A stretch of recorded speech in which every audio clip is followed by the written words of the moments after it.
UP में जारी SIR की प्रक्रिया को लेकर विपक्षी दलों के साथ साथ अब भाजपा के अंदर से भी सवाल खड़े किए जाने लगे हैं। जी हां, सही सुना आपने। दरअसल उत्तर प्रदेश के मुखिया सीएम योगी आदित्यनाथ ने एसआईआर को लेकर सवाल खड़े कर दिए हैं।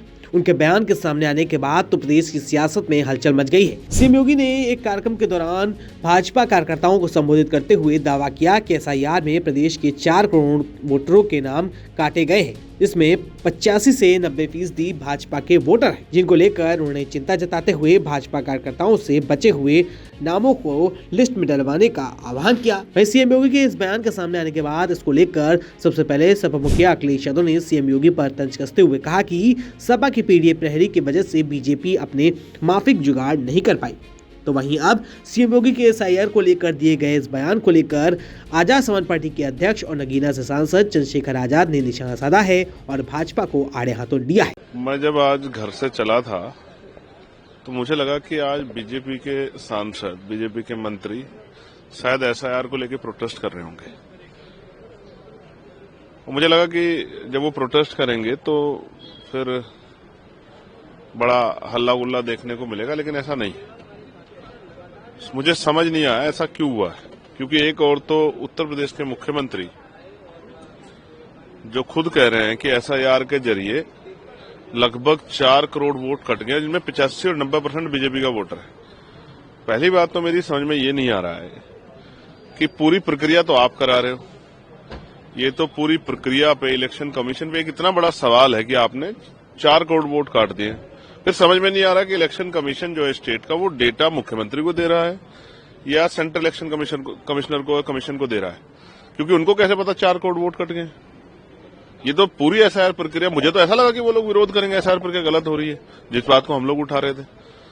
तो मैं तो यही सोच के आया था, लेकिन यहां तो नजारा कुछ और है। मेरठ में 2003 में 18.43 लाख 18.43 लाख वोट थे, और इस बार 2024 में 25 में 26.99, यानी कि लगभग 27 लाख वोट जो है वो डेटा था कि बने, और एसआईआर में अभी तक 15 लाख वोटों की मैपिंग हुई। तो बाकी वोट कहां गया? ये तो वो वोट है जो 2003 में था। 2003 के वोट से कम वोट मैपिंग हुई, तो कहां गया? तो मैं इसलिए इस प्रक्रिया पर हम लोग सवाल खड़ा कर रहे हैं। 8 दिसंबर को मुरादाबाद में मुख्यमंत्री उत्तर प्रदेश बड़े भाषण दे रहे थे अपनी सभा में। उन्होंने कहा कि जो 10,000 से कम अंतर की सीटें, उन पर मेरी नजर, हर एक वोट अहमियत रखता है। तो 400 साढ़े 400 बूथ है एवरेजन, एक बूथ पे आप 20 वोट कटवा दो सरकारी सिस्टम को लगा के, तो हिसाब बराबर हो जाएगा।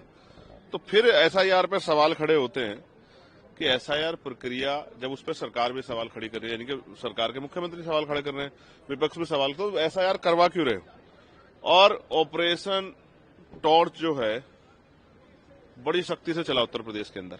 मुख्यमंत्री ने बड़ी शक्ति चलाया कि भाई घुसपैठी आ गए, रोहिंग्या आ गए हैं, मेरठ में, अलीगढ़ में, हापुड़ में, बिजनौर में, शामली में, कराना में। और मैं आपकी जानकारी के लिए बता रहा हूं, संभल, मुरादाबाद, सब जगह एक रोहिंग्या नहीं मिला, एक घुसपैठिया नहीं मिला। अखबार मैंने पढ़ा कि वो बंद करना पड़ा ऑपरेशन टॉर्च। रोहिंग्या अब इनकी ज्यादा दिन मदद नहीं करेंगे, इनकी ये वोट पोलराइजेशन कर ले और सरकार बना ले। अब रोहिंग्या इनका साथ छोड़ चुके हैं। ये रोहिंग्या भी इन्हीं के थे, जिनको रोहिंग्या के नाम पे ये जो है अपनी चुनावी रोटे सेक रहे थे। और एसआईआर से उसका लेके मैंने आपको बता दिया सब कुछ कि एसआईआर पे मुख्यमंत्री क्या बयान है। 4 करोड़ वोट काटे गए हैं, 15 दिन आप बढ़े हैं, आप कहने एक बूथ पे जाओ वोट बनवाओ। तो आप समझिए इस पूरी प्रक्रिया में एट द लास्ट वोटर का नुकसान हो रहा है, चाहे वो इधर का कटे इधर कटे, किसी का भी वोट नहीं कटना चाहिए। इस बात को हम पहले दिन से उठा रहे हैं, इसलिए एसआईआर प्रक्रिया सवाल खड़ा किया जा रहा है। अगर इतना ही समय देना था इलेक्शन कमीशन, तो जल्दबाजी क्यों की? इतने बीएलओ की जान क्यों ली? उन तमाम बीएलओ की जान के हत्यारा अगर कोई है तो वो इलेक्शन कमीशन है, जिन्होंने इतनी जल्दी काम करवाने का, और वो अधिकारी जिन्होंने प्रेशर किया, और अब डेट पे डेट बढ़ाते जा रहे हैं। ये सब ये वोट की चोरी देश के सामने हो रही है, इसमें कुछ भी छिपा नहीं।